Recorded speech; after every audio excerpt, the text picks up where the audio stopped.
Hello. Just waiting here. See if anybody comes on. It's Dr. Stacy. It's been a while since I've been live, so wanted to come in. So if any of you are just joining, it's Dr. Stacy. I'm coming from Wausau today. Enjoying the sunshine. Just waiting to see who's online today. It's been a while since I've done a Facebook Live or recorded any videos, so we'll see if anybody pops in. Otherwise, I'll just start talking. And you can catch it later, and that's fine too. Looks like everybody, I was hoping to catch lunchtime. I also can't see. I had to take my glasses off. There was a pretty bad glare from the window there, so you'll see me like squinting as I'm trying to read my notes of the things I wanted to make sure I covered.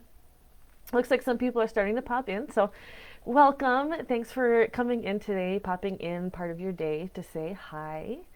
I am in Wausau today, enjoying the sunshine from inside my office. I understand we might have some thunderstorms later, so we'll see. Good summer days.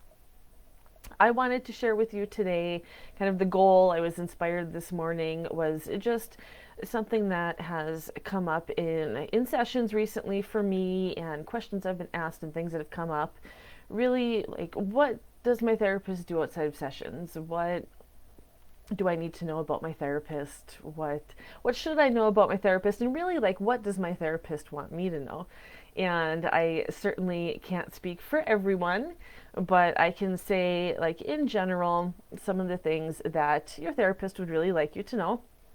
The first one is that, yes, as weird as it sounds, we do think about you outside of sessions. We spend time preparing things, researching. We will, keeping your privacy, but we'll consult with other therapists to find out if there's anything we should be doing differently to help you out.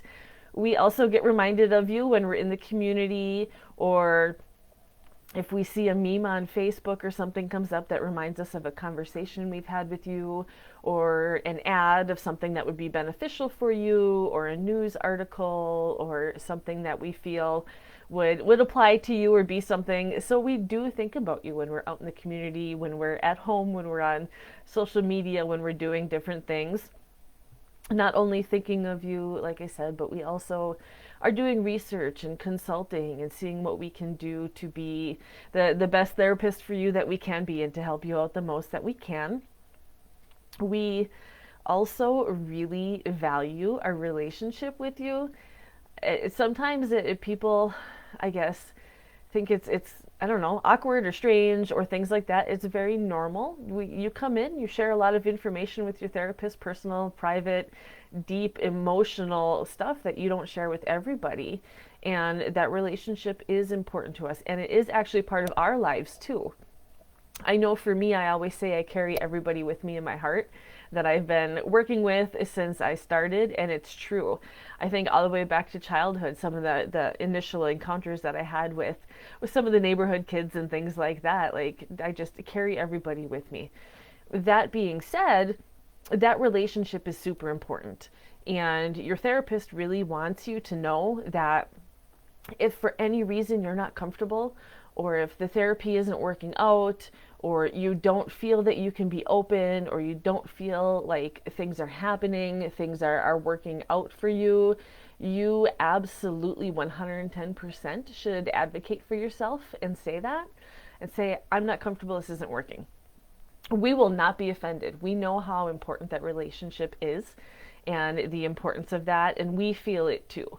And so don't be afraid to talk about the relationship. Don't be afraid or embarrassed to say this is or is not working.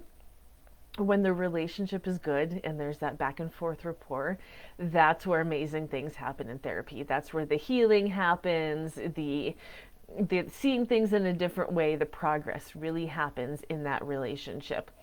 And we are proud of you. We recognize when things are tough. When you have a rough day, we feel that.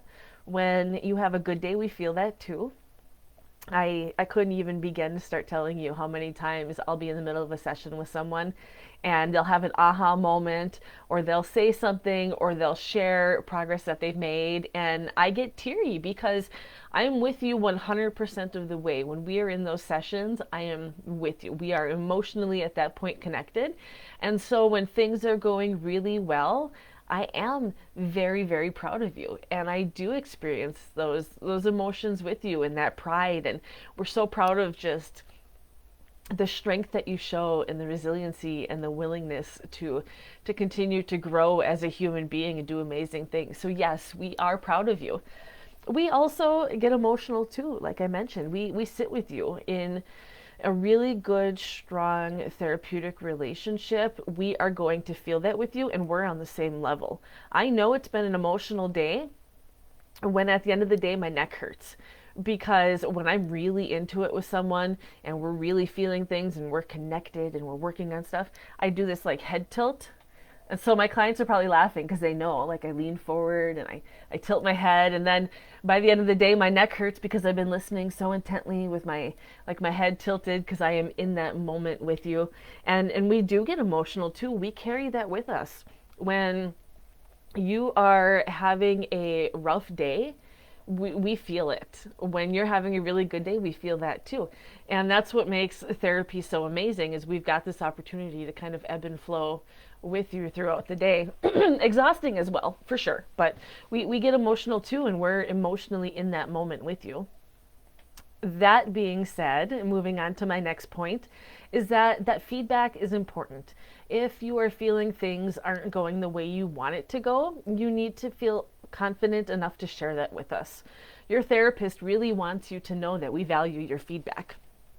If we're moving too fast, if we're moving too slow, if we are putting things forward that make you uncomfortable and you're not ready to talk about those things yet, if I'm trying to think of different scenarios, if something makes you uncomfortable, if you want to move faster, if you want to avoid certain topics or talk about certain topics, or if we aren't interpreting the cues you're sending us properly, or if you feel the relationship isn't there, we really need that feedback, and we value that feedback, because sometimes it is really hard because we're not you.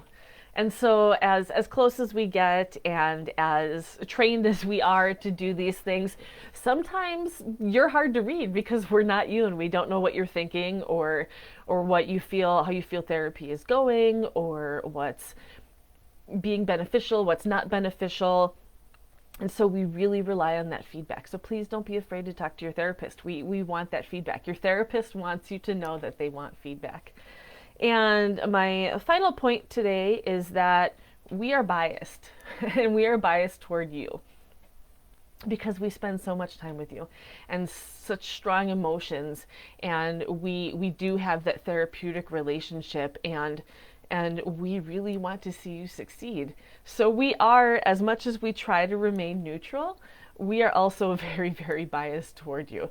We want to see you succeed and want to help you out, and especially when we've been working on things for a long time and we really have a strong therapeutic rapport, we've got your back. We want things to happen, and we're very protective of you and your progress and the things that you're doing. And we try to keep that in boundaries, right? Like, we want to keep that appropriate, but we are very biased, and we want to see you succeed and be healthy and feel good and enjoy well-being.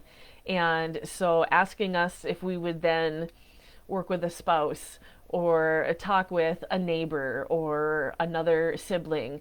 There are many circumstances where I know I won't work with siblings because I'm biased toward one, or won't work with multiple family members, even though there's also ethically there's some challenges there as well. But we are, and we get very biased, and we really want to see you succeed, and so that drives kind of our work with you as well.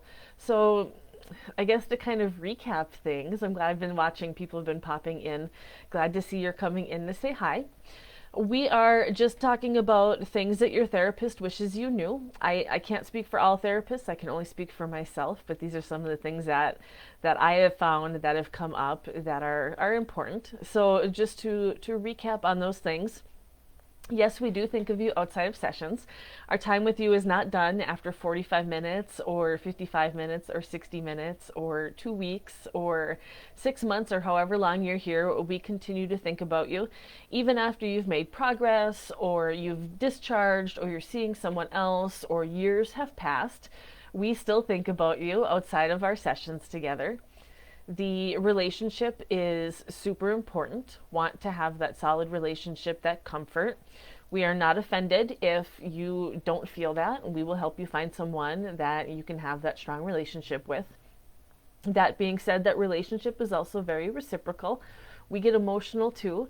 We get really into the moment with you, and we are proud of you when you make progress, and we do feel that pain with you when not so good things happen in life.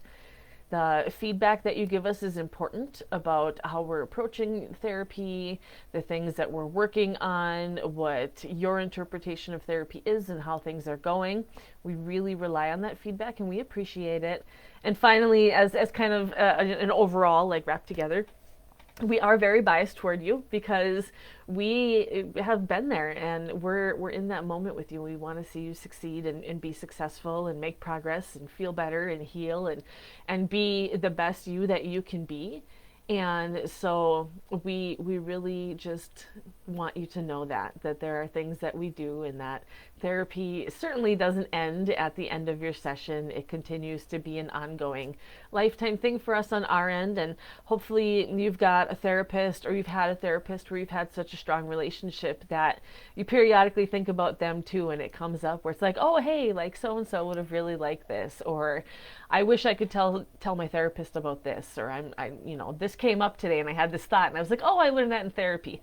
So those are just a couple of things your therapist wants you to know.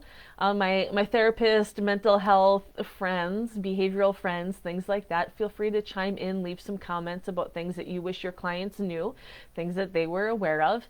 And I hope this was helpful just to get a little bit more information on therapy in the process. Certainly looking for questions, comments, those types of things, happy to answer. Thanks for joining in today, and hopefully as schedule allows, I will see you again soon. Enjoy your summer. Take care.